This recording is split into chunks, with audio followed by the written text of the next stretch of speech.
Hello बच्चों, आपका एक बार फिर से स्वागत है आपके अपने चैनल मोर इन्फॉर्मेशन पे। बच्चों, पिछले क्लास में हमने जाना था नोटपैड के बारे में कि नोटपैड क्या है, नोटपैड का यूज़ कैसे करते हैं। आज का क्लास है हमारा वर्डपैड के ऊपर कि वर्डपैड का प्रॉपर यूज़ हम कैसे करेंगे, वर्डपैड का हम कैसे काम करते हैं। तो चलिए वीडियो को शुरू करते हैं। वीडियो पूरा देखिए, स्किप मत करना। अगर आप वीडियो स्किप करोगे तो आपको प्रॉपर समझ नहीं आएगा। तो चलिए वीडियो शुरू करते हैं। तो चलिए बच्चों, वर्डपैड को स्टार्ट करने से पहले समझते हैं वर्डपैड के बारे में कि वर्डपैड है क्या। बच्चों, वर्डपैड के अंदर हम टैक्स से रिलेटेड काम करेंगे। इसके अंदर हम करते क्या है, कुछ प्रोफेशनल डॉक्यूमेंट तैयार करते हैं। जैसे मान लीजिए कोई लेटर लिखना हो, रिज्यूम बनाना हो, कोई रिपोर्ट लिखना हो, तो वो चीज़ हम इसके अंदर बना सकते हैं। तो स्टार्ट करते हैं हम सबसे पहले। आपने पेंट के अंदर और नोटपैड के अंदर देखा था कि जो हमें डॉक्यूमेंट एरिया मिलता है, वो डॉक्यूमेंट एरिया हमारा कुछ ऐसा प्लेन शीट होता था, वो सिंगल शीट होता था। लेकिन यहाँ पे वर्डपैड के अंदर हमें यहाँ पे देखने को मिलता है एक A4 टाइप का शीट है, जिसमें ऊपर एक रूलर लगा हुआ है। इसमें कंडीशन क्या होता है कि ये जो रूलर लगा हुआ है, इससे पहले आप टाइपिंग नहीं कर सकते, और रूलर के लास्ट वाले पॉइंट से इसके बाद आप कोई टेक्स्ट टाइप नहीं कर सकते। ये इसमें कंडीशन है। तो चलिए अब वर्डपैड को स्टार्ट कैसे करते हैं ये आपको बताता हूँ। सर्चिंग बार में आना है और यहाँ पे आपको टाइप करना है वर्डपैड। ये आपको यहाँ पे वर्डपैड दिख जाएगा, इसको ओपन कर लेंगे।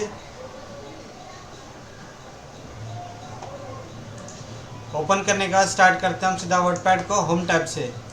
होम टैब के अंदर आपने जाना था क्लिपबोर्ड ग्रुप के बारे में कि जिसमें कट, कॉपी और पेस्ट का काम। बच्चों, कट, कॉपी, पेस्ट का काम आपको पहले से मालूम है। तो हम स्टार्ट करते हैं सीधा फ़ॉन्ट ग्रुप के अंदर। फ़ॉन्ट ग्रुप में हमारा ऑप्शन आता है फ़ॉन्ट स्टाइल, फ़ॉन्ट साइज़, ये सारे ऑप्शन है। इसके बारे में हम समझेंगे। जैसे आपने नोटपैड के अंदर देखा था कि नोटपैड के अंदर अगर हम कोई भी टेक्स्ट के अंदर कोई भी चेंजेस करते हैं, अगर मैं यहाँ पे कुछ टेक्स्ट लेता हूँ, मैं आपको टेक्स्ट लेके दिखाता हूँ।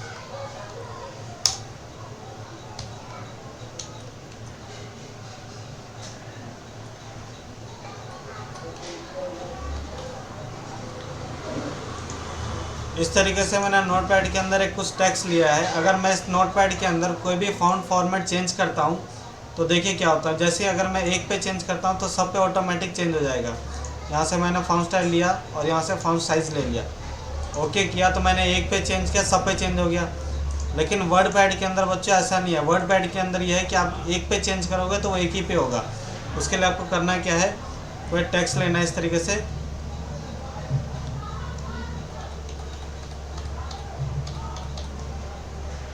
यहाँ से हमने टेक्स्ट लिया।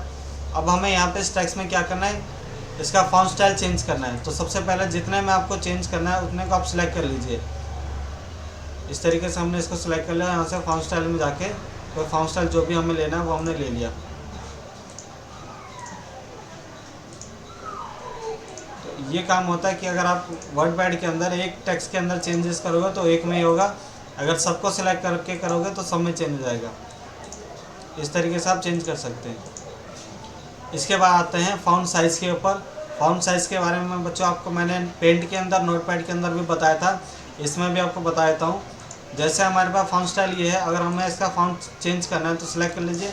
इसमें आपको करना क्या पड़ेगा, जितने भी आप टेक्स्ट को चेंज करोगे पहले आपको सिलेक्ट करना पड़ेगा कि जितने में आपको चेंजेस करना है। तो हमने ये वाला पैराग्राफ सेलेक्ट कर लिया। उसके बाद फ़ॉन्ट साइज़ में जाते हैं।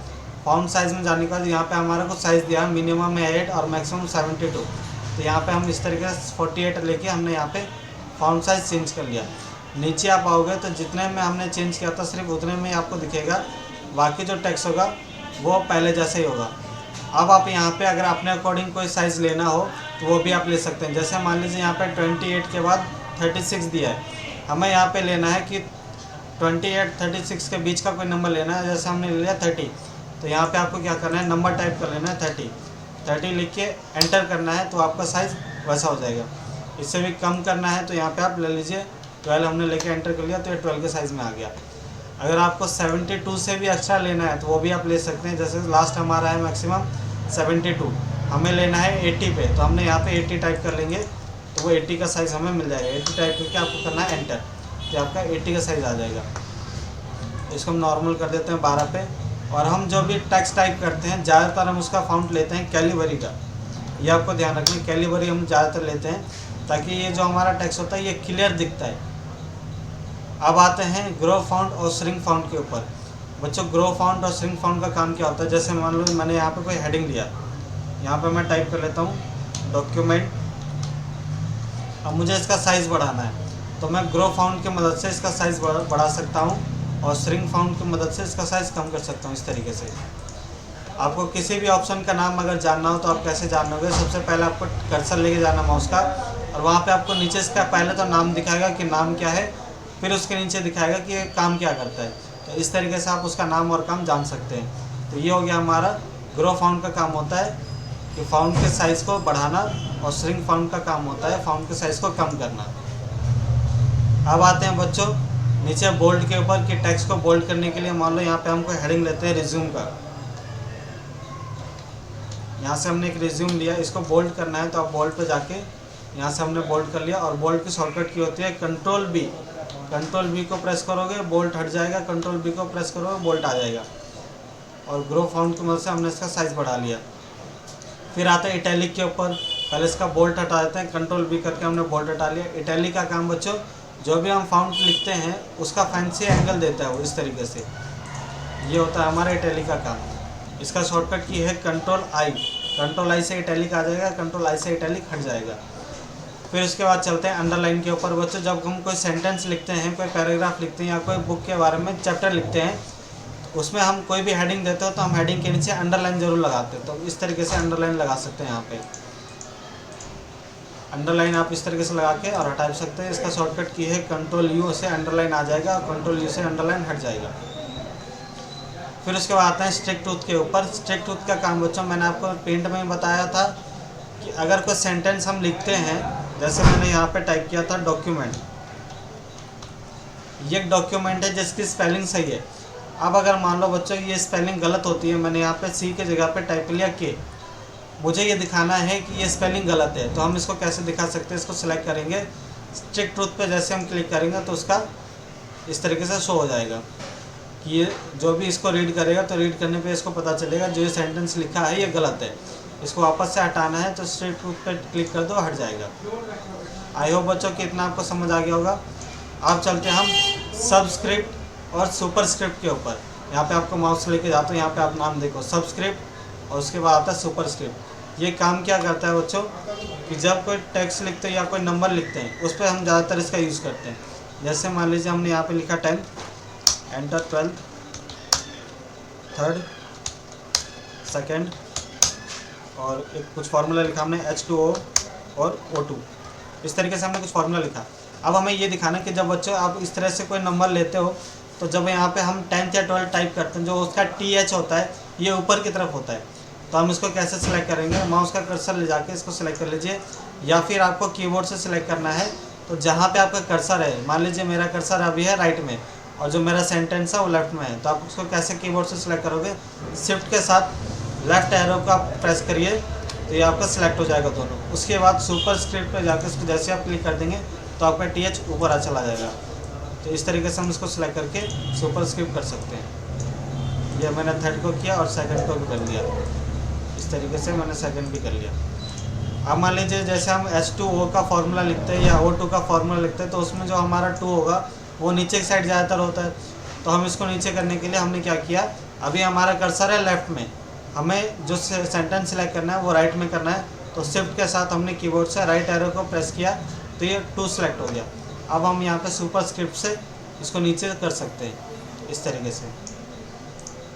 तो ये हमारा सबस्क्रिप्ट और सुपर स्क्रिप्ट का काम। कंट्रोल ले करके इसको डिलीट कर देता हूँ। अब आते हैं बच्चों टेक्स्ट कलर और हाईलाइटर के ऊपर। इन दोनों काम मैं बताता हूँ आपको कैसे यूज़ होगा।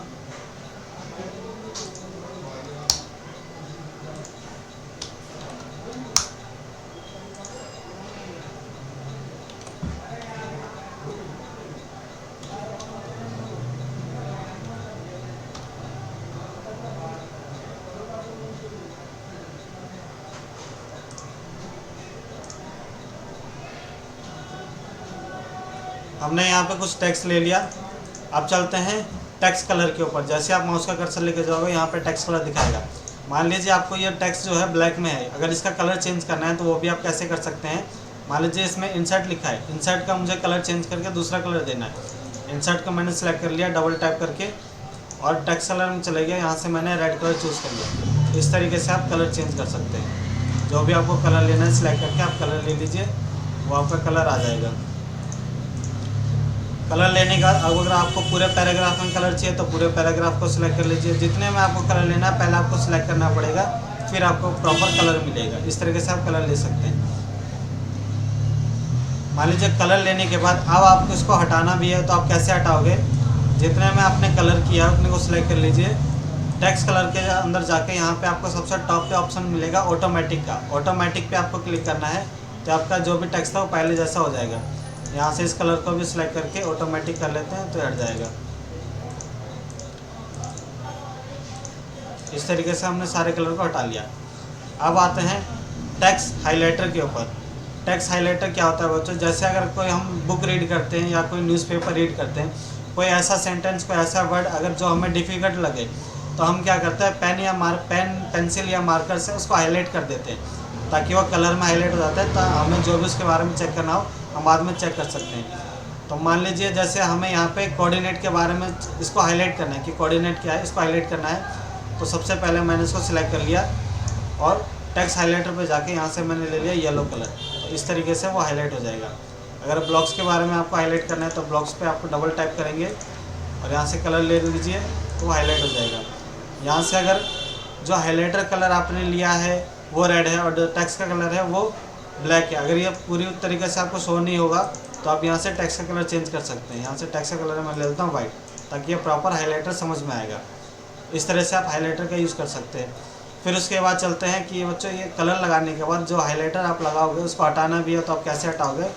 इस पर डबल टाइप करके हाइलाइटर पे जाना है और लास्ट में नीचे ऑप्शन आता है नो कलर का। यहाँ जैसे आप क्लिक कर दोगे तो आपका जो भी हाइलाइटर होगा वो हट जाएगा। और जो टेक्स्ट हमने वाइट किया था उसको भी हम हटा के ऑटोमेटिक कर लेते हैं तो पहले जैसा हो जाएगा। इस तरह से कोऑर्डिनेट का भी कलर हम हटा लेते हैं, नो कलर करके हटा लिया। तो ये है बच्चों फॉन्ट ग्रुप के अंदर फॉन्ट का यूज़। अब बच्चों चलते हैं पैराग्राफ वाले ग्रुप के अंदर। पैराग्राफ ग्रुप के अंदर सबसे पहला ऑप्शन आता है डिक्रीज़ का और दूसरा ऑप्शन है इंक्रीज़ का। इसका काम क्या होता है बच्चों? जैसे कोई हेडिंग आप लेते हो, मैंने यहाँ पे लिखा कंप्यूटर कोर्स। अब मुझे ये जो हेडिंग है इस हेडिंग को मैंने कर दिया कंट्रोल V से बोल्ड। अब ये जो हेडिंग है इस हेडिंग को मेरे को लेके जाना है राइट साइड में, तो मैंने क्या किया, इसको सिलेक्ट कर लिया या फिर यहाँ पे कर्सर लगा दिया। मैंने किया इंक्रीज़। इंक्रीज़ से जब इसको क्लिक करोगे तो स्टेप बाय स्टेप ये आपका राइट में जाएगा। और अगर वापस आपको लेफ़्ट लेके आना है तो यहाँ से डिक्रीज़ करोगे, ये वापस लेफ़्ट में आ जाएगा इस तरीके से। तो ये काम होता है बच्चों इंक्रीज़ और डिक्रीज़ का। इंक्रीज़ से राइट जाएगा और डिक्रीज़ से जो आपका टेक्स्ट है वो लेफ़्ट में आ जाएगा। फिर उसके बाद आते हैं बच्चों बुलेट्स के ऊपर कि बुलेट्स का इन सब का काम क्या होता है। जैसे आप कोई लिस्ट बनाते हैं, मैं यहाँ पे कोई लिस्ट ले लेता हूँ जैसे कलर्स के लिए, और इस हेडिंग को हमने कर दिया बोल्ड। अब यहाँ पे मैंने कुछ कलर ले लिया जैसे रेड, ब्लू, ग्रीन, येलो। तो बच्चे ये जो हमने टेक्स्ट लिया है, जो भी हमने फॉन्ट यहाँ पे लिखा है, ये बिल्कुल बेसिक है, बिल्कुल नॉर्मल में। अब हमें ये दिखाना है कि जो हमने हेडिंग लिया था, हेडिंग को तो हमने हाईलाइट कर दिया, इसके फॉन्ट को भी चेंज कर दिया, फॉन्ट साइज़ भी बढ़ा लिया। जो नीचे हमने टॉपिक लिखा है, जैसे कलर का नाम लिखा है, ये हमें दिखाना है नंबर वाइज कि अगर ये ABCD में आए या 1 2 3 में, ऐसा हमें दिखाना है। हम क्या करेंगे, पूरे टेक्स्ट को सिलेक्ट कर लेंगे और इस वाले ऑप्शन में आके यहाँ पे हम ले लेंगे डॉट वाला ऑप्शन। अगर आपको डॉट में दिखाना है तो आप ये डॉट ले सकते हैं, इसको बुलेट कहते हैं, बुलेट में ले सकते हैं। नंबर में दिखाना है तो आप नंबर में दिखा सकते हैं। इस तरह से मैंने नंबर ले लिया, या फिर स्मॉल ABCD, कैपिटल ABCD या रोमन नंबर आपको लेना है तो वो भी आप ले सकते हैं। इस तरह से यह फॉन्ट स्टाइल है, ये आपका बुलेट का स्टाइल है, इस तरह से आप ले सकते हैं। मैंने यहाँ पे ले लिया 1 2 3 का। 1 2 3 लेने के बाद मान लीजिए आपको 5वां नंबर लिखना है, आपने 4 तो कलर लिख लिया, एक कलर और लिखना है, तो आप क्या करोगे, जो आपने लास्ट में कर्सर, जो आपने लास्ट में जो कलर लिखा है वहाँ पे माउस का कर्सर को टाइप करना है और एंटर करोगे तो 5 नंबर आपका ऑटोमेटिक आ जाएगा। यहाँ पे आपको जो भी कलर लिखना है वो आप लिख सकते हैं, कोई भी टॉपिक पे आपको लिखना है लिख सकते हैं। उसके बाद मान लीजिए अगर आपको 6 वाला लिखना है तो हमने 6 नंबर भी ले लिया। गलती से अगर आपका डिलीट हो जाए तो ये आप कैसे लेके आओगे, लास्ट वाले पॉइंट पे कर्सर रखना है और यहाँ से एंटर करोगे तो ये आपका वापस से आ जाएगा। तो इस तरीके से आप नंबर इसमें बुलेट का यूज़ ले सकते हैं। फिर उसके बाद बैक स्पेस करके हमने हटा दिया। अब देखिए इसके अंदर जितना भी हमने टेक्स्ट लिखा है इनके बीच में गैप बहुत ज़्यादा है। यहाँ पे आपको गैप दिख रहा होगा कि ये जो गैप है बहुत ज़्यादा है, इस गैप को हमें कम करना है। तो आप कैसे कम करोगे, जितने में आपको कम करना है उतने टेक्स्ट को आप सिलेक्ट कर लीजिए। यहाँ पे आता है लाइन स्पेसिंग का ऑप्शन, लाइन स्पेसिंग पे जाएंगे तो हमारा बाय डिफ़ॉल्ट 1.15 पे सिलेक्ट रहता है, इसको आपको करना है 1.0 पे। 1.0 कर दिया तो हमारा इतना लाइन स्पेसिंग कम होगा। इससे भी और कम करना है, लाइन स्पेसिंग पे जाके आपको यहाँ पे लास्ट वाला ऑप्शन होता है, स्टिक को हटा देंगे। जैसे आप स्टिक को हटा देंगे तो यहाँ का जो भी सेंटेंस होगा वो लाइन स्पेसिंग पूरी 0 हो जाएगी। तो ये काम होता है आपका लाइन स्पेसिंग का। अब बात करते हैं बच्चों अलाइनमेंट के ऊपर कि नीचे हमारे 4 ऑप्शन दिए गए हैं, इनको हम बोलते हैं अलाइनमेंट। अलाइनमेंट हमारे 4 होते हैं, लेफ़्ट, राइट, सेंटर और जस्टिफाई। इनका यूज़ क्या है ये मैं आपको बताता हूँ। सबसे पहले कंट्रोल ए करके डिलीट करते हैं सारा, कंट्रोल वी करके हमने कुछ टेक्स्ट ले लिया। ये मैंने टेक्स्ट पहले से कॉपी किया होता है इसलिए यहाँ पे टेक्स्ट आ गया। अब अलाइनमेंट का यूज़ मैं आपको समझाता हूँ कि अलाइनमेंट का यूज़ क्या है। यहाँ पे मान लीजिए कोई हेडिंग हम लेते हैं, बेसिक,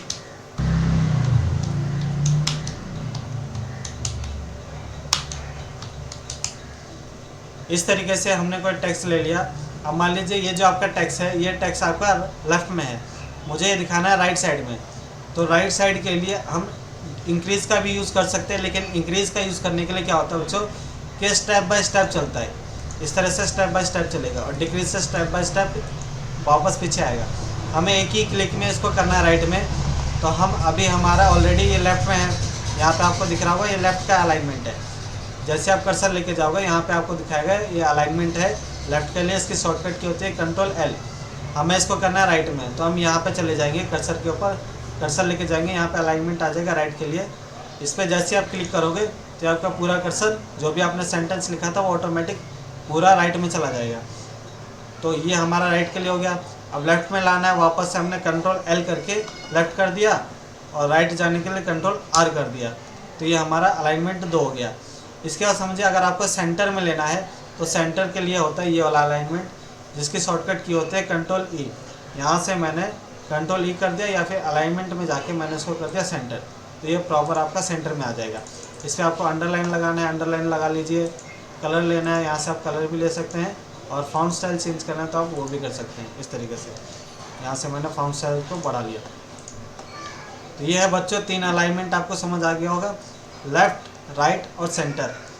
कैसे आप करेंगे, कंट्रोल आर से हो जाएगा राइट, कंट्रोल एल से चला जाएगा लेफ़्ट और कंट्रोल ई से आ जाएगा सेंटर में। इसके बाद बच्चों समझते हैं जस्टिफाई का काम। तो जस्टिफाई का यूज़ क्या है। जस्टिफाई जैसे बच्चों आपको पैराग्राफ लिखते हो तो हमेशा हम लेफ़्ट साइड से लिखना स्टार्ट करते हैं।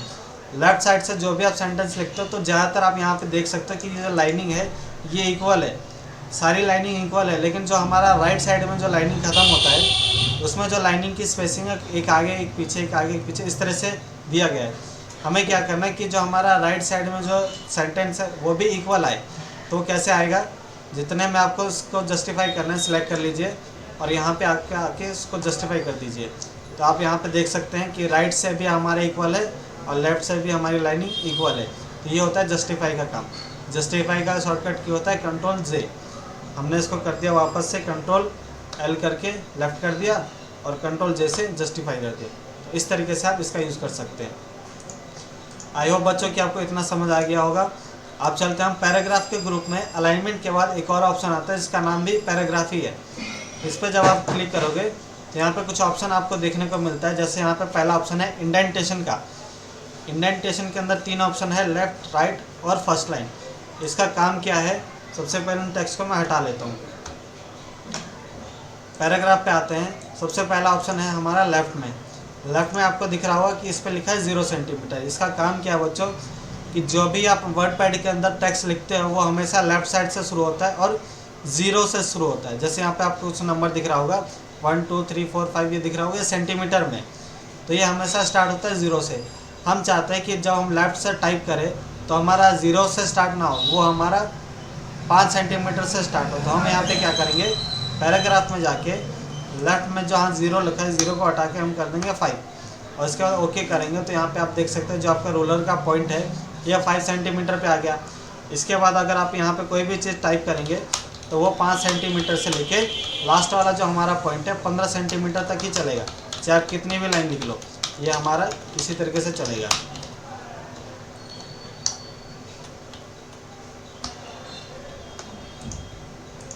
इसके बाद अगर आपको इसको प्रॉपर फिर से सही करना है, पहले जैसे करना है, तो कैसे करोगे, पैराग्राफ में जाकर जहाँ पे आपने 5 सेंटीमीटर लिखा है लेफ्ट साइड में, इसको आप 5 को हटा के कर दीजिए 0 और ओके कर देंगे तो आपका अलाइनमेंट पहले से 0 पे आ जाएगा।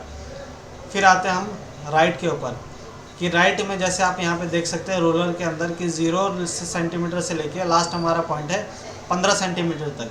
हम चाहते हैं कि जो हमारा सेंटेंस ख़त्म होता है तो 15 सेंटीमीटर पे ख़त्म ना होकर वो ख़त्म हो 10 सेंटीमीटर के ऊपर, ठीक है, या फिर 12 सेंटीमीटर के ऊपर ख़त्म हो जाए। तो हम उसके लिए हम क्या कर सकते हैं, टैब लगा सकते हैं। पैराग्राफ में जाके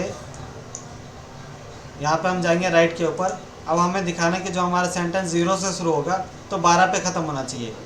तो आप यहाँ पे क्या कर लेंगे कि 12 पे अगर ख़त्म होगा तो कितना सेंटीमीटर कम हो रहा है, 1 2 3 सेंटीमीटर कम हो रहा है। तो यहाँ पे राइट में आपको 0 को हटा के लिखना है 3 और ओके कर देंगे तो आपका 15 सेंटीमीटर से पॉइंट हट के 12 सेंटीमीटर पे आ जाएगा। अब आप यहाँ पे जो भी टेक्स्ट लिखोगे, अब आप यहाँ पे जो भी टेक्स्ट लिखोगे वो आपका 0 से लेके 15 सेंटीमीटर के बीच में ही चलेगा, वो 0 से लेके 12 सेंटीमीटर तक ही चलेगा, वो उससे आगे नहीं जाएगा। तो ये होता है हमारा राइट का काम। वापस से कंट्रोल लेकर के डिलीट करते हैं और इस टैब को हम इस रूलर को ठीक कैसे करेंगे, पैराग्राफ में जाके राइट पे जाना है और 3 को हटा के कर देना है 0, उसके बाद करना ओके, तो हमारा पहले जैसे नॉर्मल हो जाएगा। अब आते हैं बच्चों पैराग्राफ में तीसरे ऑप्शन पे, फर्स्ट लाइन के ऊपर। फर्स्ट लाइन का बच्चों जैसे अगर कोई आप टॉपिक पे कोई भी सेंटेंस लिखते हो, आप चाहते हो कि आपकी पहली लाइन आपके अकॉर्डिंग चले, यानी कि जो मैं चाहता हूँ कि मेरी पहली लाइन जो चले वो 5 सेंटीमीटर से चले या 6 सेंटीमीटर से चले, उसके बाद जो सेकेंड लाइन टाइप हो वो अपने आप 0 सेंटीमीटर से चले। तो हम पैराग्राफ में जाके हम करते हैं फर्स्ट लाइन पे कि मेरी फर्स्ट लाइन है 6 सेंटीमीटर से स्टार्ट होनी चाहिए, तो 6 सेंटीमीटर लिख के हमने कर दिया ओके। और जब आप यहाँ पे कुछ भी टाइप करोगे तो आपका 6 सेंटीमीटर तक, 6 से लेकर 15 तक चलेगा फर्स्ट लाइन। उसके जब आप नेक्स्ट लाइन लिखोगे तो ऑटोमेटिक वो 0 पर चला जाएगा। तो ये काम होता है फर्स्ट लाइन के ऊपर। फिर इसको नॉर्मल कैसे करना है, पहले कंट्रोल ए करके सबको डिलीट कर देते हैं। नॉर्मल करने के लिए वापस से हम इसको 6 को हटा के करते हैं 0 और इसको करते हैं ओके, फिर ठीक हो जाएगा। उसके बाद आते हैं हम बच्चों लाइन स्पेसिंग के ऊपर। लाइन स्पेसिंग का काम जैसे अभी आपको मैंने यहाँ पे बताया था, किसी भी टेक्स्ट के अंदर लाइन स्पेसिंग काम, वही सेम काम इसके अंदर भी है। उसके नीचे चलते हैं, यहाँ पे आता है अलाइनमेंट। अलाइनमेंट भी मैंने आपको बताया था 4 अलाइनमेंट होते हैं, लेफ्ट राइट सेंटर और जस्टिफाई। अगर आप चाहते हो कि इनमें से जैसे आपका जो टेक्स्ट है अलाइनमेंट है वो अभी बाय डिफ़ॉल्ट लेफ्ट पे सिलेक्ट है, हम चाहते हैं कि जो भी मैं टेक्स्ट यहाँ पे टाइप करूँ वो राइट साइड से टाइप हो, तो मैंने अलाइनमेंट पे राइट कर दिया और ओके कर दिया। अब जो भी मैं टाइप करूँगा वो राइट साइड से ही टाइप होगा, इस तरीके से उल्टा चलेगा। तो ये काम होता है बच्चों अलाइनमेंट का। फिर इसको नॉर्मल करने के लिए हम वापस जाते हैं और यहाँ से सिलेक्ट कर लेते हैं लेफ़्ट साइड से और ओके। तो इस तरह से आप अलाइनमेंट का यूज़ कर सकते हैं। उसके बाद बच्चों लास्ट वाला ऑप्शन आता है हमारा टैब्स का। टैब्स का यूज़ क्या होता है, जैसे बच्चों आप कीबोर्ड में एक बटन देख सकते हैं, कैप्स लॉक के ऊपर टैब का यूज़ है, टैब का एक की दिया हुआ है। अगर आप इसको नॉर्मल इसको टाइप करते हैं तो ये हमारा कुछ इस तरीके से टाइप होता है, यानी कि ये अपने अकॉर्डिंग 0.5 से टाइप करेगा। 0.5 पे 0.1.5, 2.5, 3.5 इस तरह से टैप होता है। हम चाहते हैं कि ये जो हमारा टैब हो ये हमारे अकॉर्डिंग टैब हो, कि अगर मैं पहला टैब, हम चाहते हैं जो हमारा टैब हो हमारे अकॉर्डिंग चले। तो आप उसको कैसे सेट कर सकते हो कि जैसे मैं पहला टाइप करूँ तो पहला टाइप मेरा 4 पे जाना चाहिए, दूसरा टाइप करूँ तो 8 पे जाना चाहिए, तीसरा टाइप करूँ तो 11 पे जाना चाहिए। इस तरीके से हम कर सकते हैं। पैराग्राफ में जाके टैब पे क्लिक करना है और यहाँ पे आपको टैब को सेट करना है। तो जो पहला टैब हो वो आपका चले 4 के ऊपर, तो 4 लिख के यहाँ पे आप कर देंगे सेट। उसके बाद दूसरा टैब हो तो वो चले 8 के ऊपर, हमने 8 लिख के यहाँ कर दिया सेट। फिर तीसरा टैब हो वो चले 11 के ऊपर, तो हमने 11 लिख के कर दिया सेट। और जैसे आप ओके करोगे तो यहाँ पे रूलर पे आपको 3 टैब दिख जाएगा। इस तरीके से अब आप जैसे टाइप करोगे, तो जैसे मैंने फर्स्ट टाइप किया तो फर्स्ट टाइप आ गया मेरा 4 सेंटीमीटर पे, सेकंड टाइप किया 8 सेंटीमीटर पे, थर्ड टाइप किया तो 11 सेंटीमीटर पे आ गया। अब जब जैसे आप कोई भी टाइप करोगे तो 11 के बाद हमने कोई टाइप सेट नहीं किया है, जैसे आप टाइप करोगे तो पहले जैसा नॉर्मल की तरह जैसे चलता था वैसे चलेगा। इस तरीके से हम टैब का यूज़ करते हैं। अब जो टैब आपने लगाया इस टैब को हटाना कैसे है, पैराग्राफ में जाके टैब्स पे जाएंगे। अब इनमें से अगर एक को हटाना है तो आप यहाँ पे सिलेक्ट करके और यहाँ पे क्लियर कर लेंगे तो टैब आपका क्लियर हो जाएगा। अगर आपको सबको क्लियर करना है तो क्लियर ऑल करके ओके कर लेंगे तो सारा टैब। ये था बच्चों वर्डपैड के अंदर हमारा पैराग्राफ ग्रुप होम टैब के अंदर। आई होप आपको इतना समझ आया होगा। अगली क्लास में हम वर्डपैड को हम पूरा कंप्लीट करेंगे। तो वीडियो आपको अच्छी लगी। अगली क्लास में बच्चों हम वर्डपैड को पूरा कंप्लीट करेंगे। अगर आपको वीडियो अच्छी लगी हो तो लाइक सब्सक्राइब और शेयर ज़रूर करें।